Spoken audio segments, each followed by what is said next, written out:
Hello, everyone. Welcome to another episode of the Biohacking Beauty podcast, the top-ranking anti-aging skincare podcast brought to you by Young Goose Skincare, a company devoted to unlocking youthful skin at a cellular level, ensuring real and lasting results.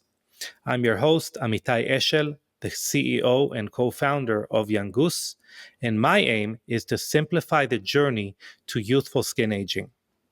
Today, we're going to have a solo an episode that was requested many times, which is we're going to dive into the world of microneedling, which is a very popular procedure that promises skin rejuvenation and a more youthful complexion.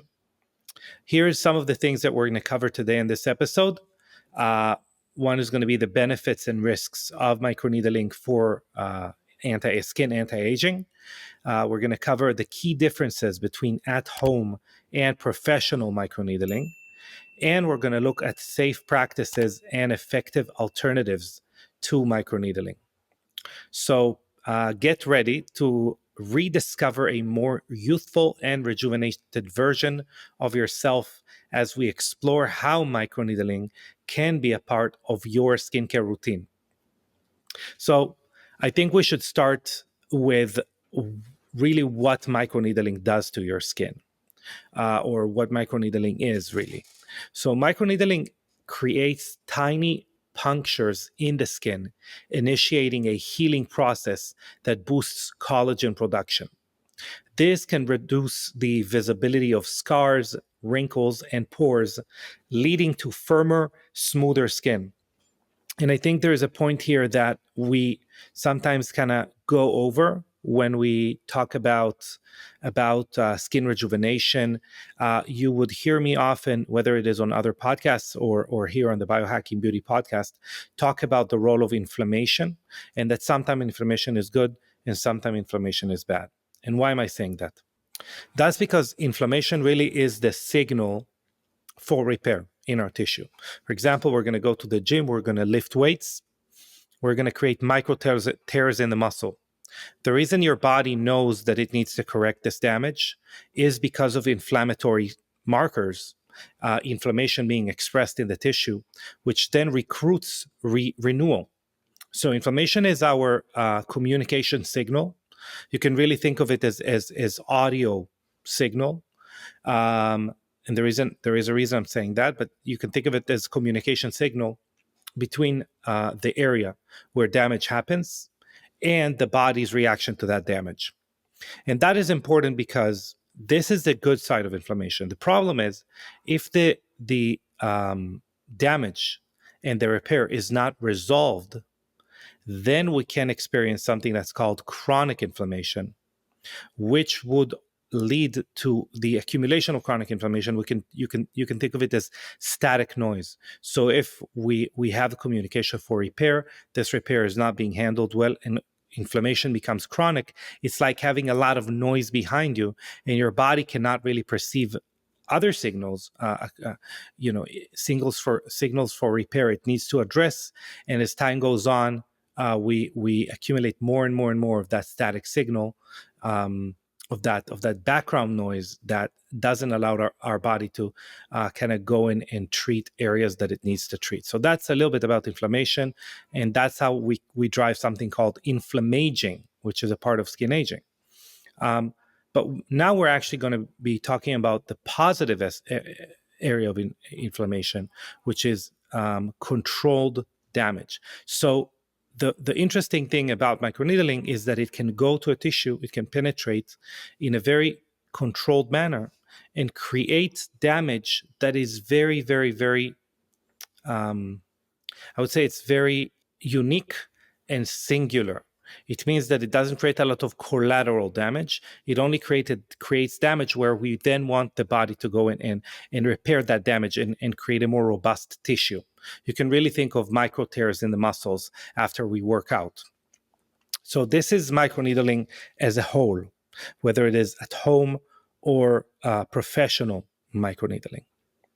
Some of as I said, some of the pros of microneedling is that it stimulates collagen production, reducing signs of aging.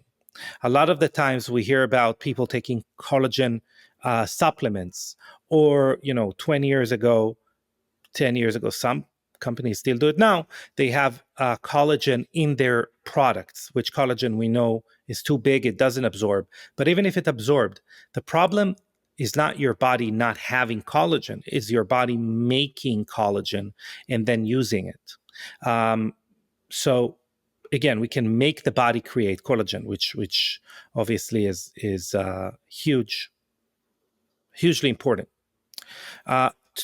Number two, it improves skin texture and tone, leading to smoother and more even skin tone. And I would say also a more robust, thicker skin, which is very important as time goes on. And number three, it is effective against scars, wrinkles, and laxity. So, and enlarged pores. It doesn't really. We know that there is no such thing as enlarged pores. It's the appearance of pores, etc. Or rather, the size of the pores will not change. Not they can be large, they can be small, but that's inherent to that person, and we cannot really change that. But we can change the appearance of it, especially when we thicken the skin. It looks better. What are some of the cons of microneedling? So number one, we have potential risks, including infection and irritation, which is probably the bigger one, and we're going to touch on how we can deal with that. Number two is the skin may appear red and swollen for a few days post-treatment. So it's not for people who always want to look their best. There is some downtime involved. And number three is that professional treatments can be costly. So, mentioning professional treatments, let's take a look at the difference between at-home and professional microneedling. So professional treatments use advanced tools and are performed by skilled practitioners. That's very important for me to drive home.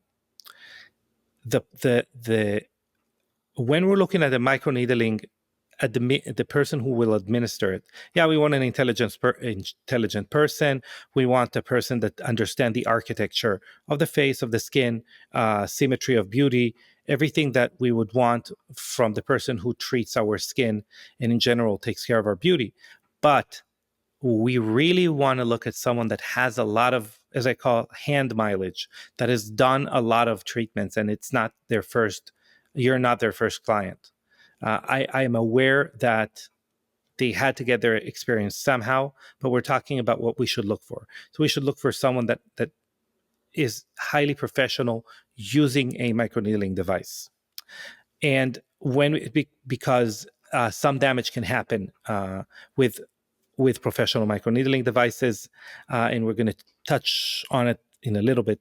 But when we compare it to at-home microneedling, first of all, they're more accessible, but they offer milder results. I would even claim different results.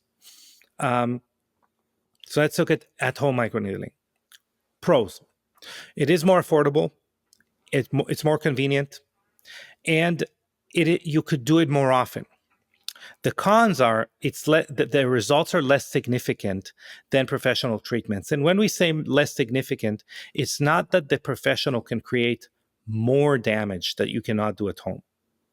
But maybe they can do that as well. But what they really can do is create more deeper damage.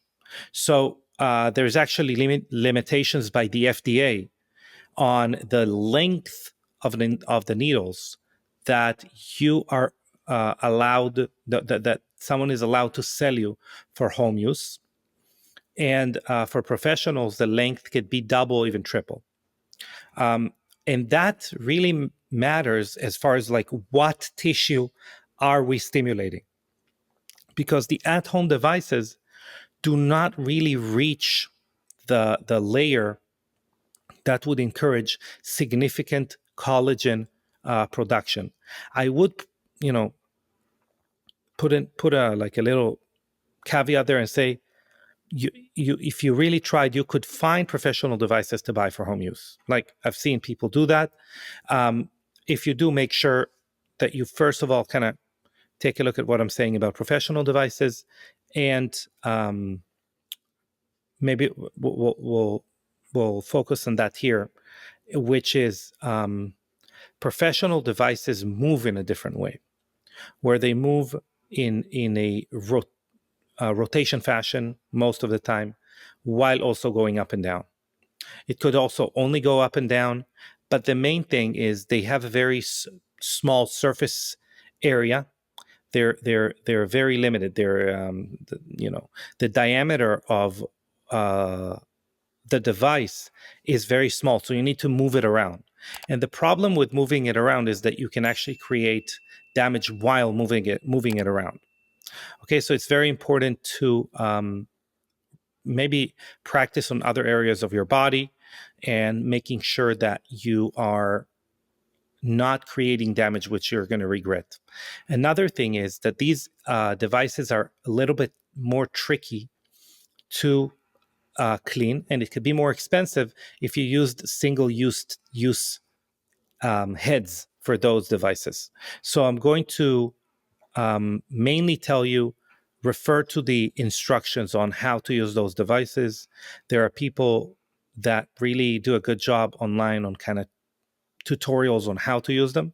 But when we're talking about home devices, we are going to focus on recommending derma stamping devices rather than derma rollers. So derma stamps look like a round, a square, surface with needles and a handle going from its back end. And exactly like the name, you're going to be stamping your face with that derma stamp device. The reason we really recommend that and we don't recommend derma rolling is because when you're derma stamping, the needles enter your skin at a zenith at 90 degrees and exit in the same fashion. When we derma roll, the needles do not enter at 90 degrees. They enter adjacent to 90 degrees, but there is a slight angle, which then while you roll the roller on your face, by the time it exits your face, it bored a little excessive damage with moving the needle around, and it exits your skin not at a 90-degree angle. So you're creating excessive inflammation around the tissue. Remember, one of the things that we really want to look at when we think of rejuvenation is controlled damage. How can I create inflammation where I need it, where the body has an easy time dealing with it, and what do I want? How do I avoid collateral damage, collateral inflammation?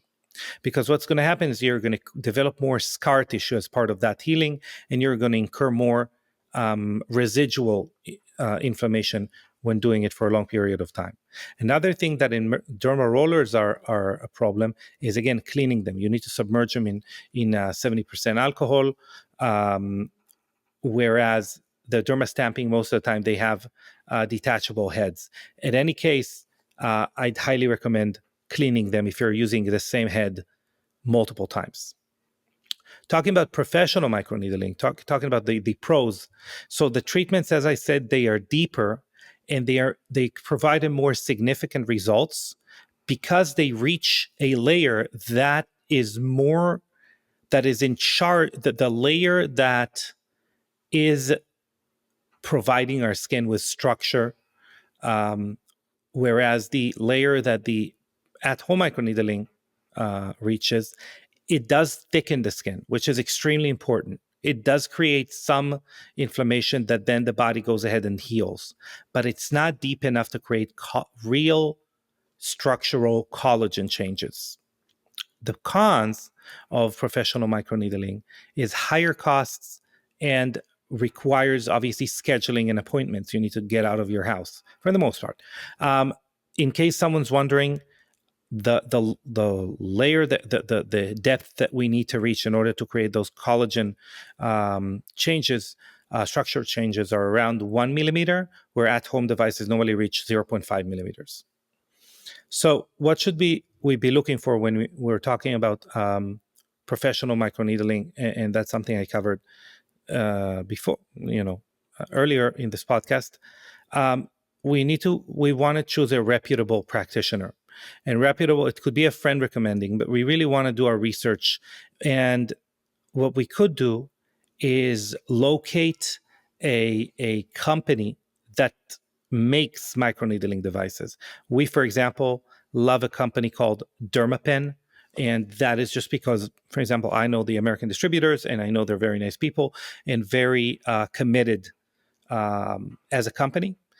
And they have an accreditation program. So you could turn to them and ask them, hey, who in my area would you recommend? Who in my area is you consider a reputable practitioner?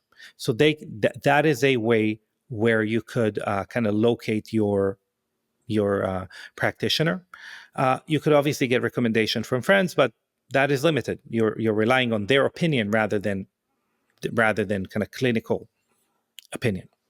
Um, Another thing, especially when we talk about microneedling, standards of hygiene is critical because you're creating damage. If they're, God forbid, reusing needles, if they're not cleaning their office well, touching themselves with the gloves, then touching you, there are you're going to have issues with your skin. So standards of hygiene is crucial when we talk about professionals performing microneedling. So again, look for certified and experienced practitioners, sterile single-use needle cartridges, and a comprehensive consultation process. What we should look out for is non-certified clinics. So yeah, I use this device, but I didn't get certification. Again, reused needle cartridges, and inadequate procedure information. So if you just get into the office, they started treatment. They didn't ask you if you have, sensitivities, rosacea, if you're allergic to anything. Do you have any gut issues? These things matter. So a better intake process or a more detailed intake process should tell you something positive, and a not, I would say, not customized treatment approach should be a red flag. Talking about red flags, mistakes like improper technique or neglecting post-treatment care can be avoided by ensuring cleanliness, following good aftercare as far as skincare, and also having realistic goals, okay, which is super, super, super important. We're going to talk about aftercare in a second. But let's talk about who should avoid microneedling. So people with active skin conditions like acne or eczema, or those prone to keloid scarring, should steer clear from microneedling. Okay, that's not really for you. I could recommend a peel that's called a longevity enzyme peel, which we selectively provide practitioners. And you can reach out to us and figure out if there is one in your area.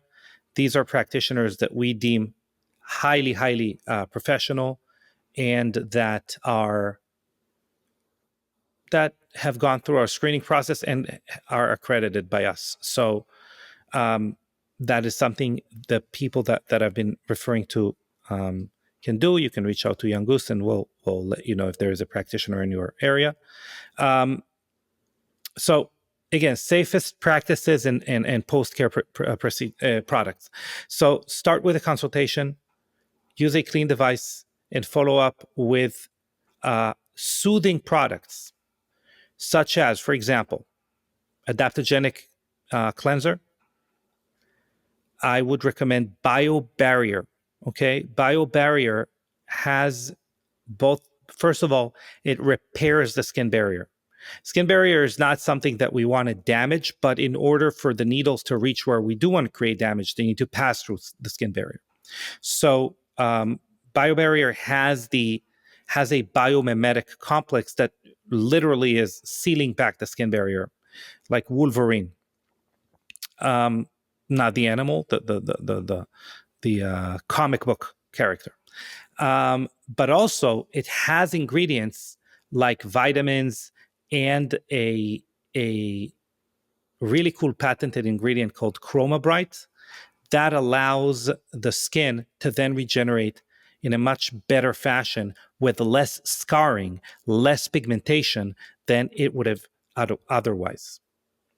I would not emphasize, for example, things with hyaluronic acid, even though they do support skin barrier. We want to prioritize um, lipid-based products for recovery specifically.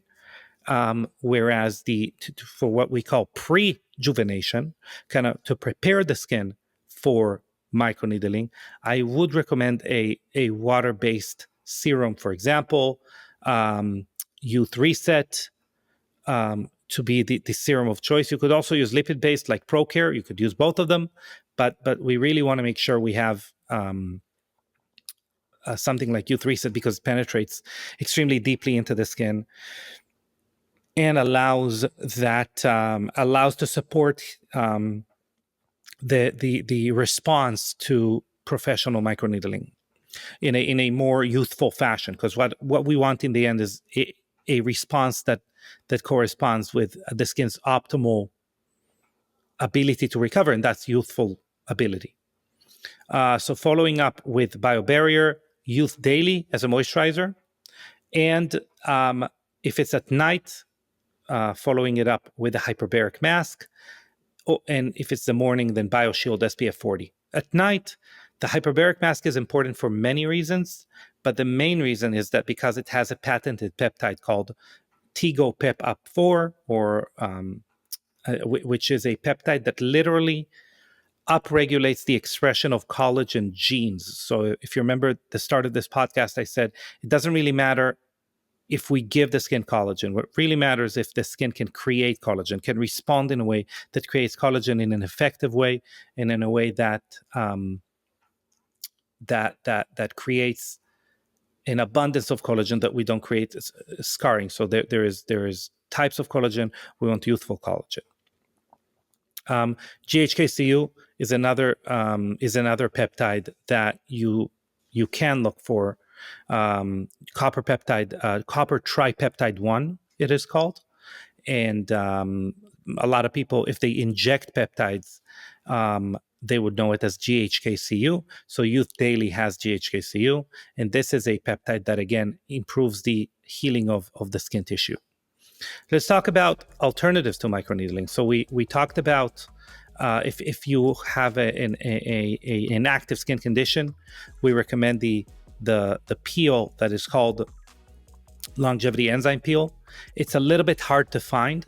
So what you could do is also use topical retinoids, especially if we're talking about acne. Of course, it's not going to be the same. The penetration is not the same. But when we talk about at-home products, the topical retinoids, for example, bioretinol, they do work on control damage, improving the renewal or hastening the renewal of the skin and creating a thicker tissue, which is a major part of why we want to microneedle.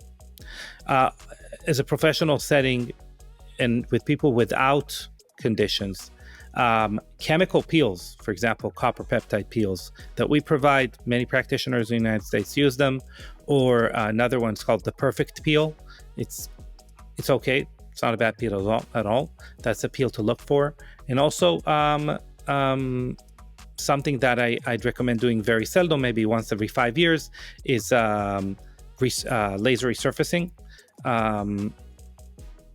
That is something that you could do as an alternative for whatever the reason might be, if you wanted an alternative. So as we draw to kind of a conclusion, just to summarize, microneedling offers valuable benefits for youthful skin, but requires careful consideration and knowledge. Whether you choose at-home or professional treatments, understanding the proper techniques and alternatives ensures a safe and effective skincare journey. We want to look at the way that we prepare the skin, what we call pre-juvenation. So how we approach the procedure, if it's professional or at home, making sure our skin is at its most youthful state that it could be. We want to make sure we support it with good aftercare, and we want to make sure that we find a good practitioner. So we have we ensure a safe and effective skincare journey and a skin health journey. Anyway, this is what I have for you for today.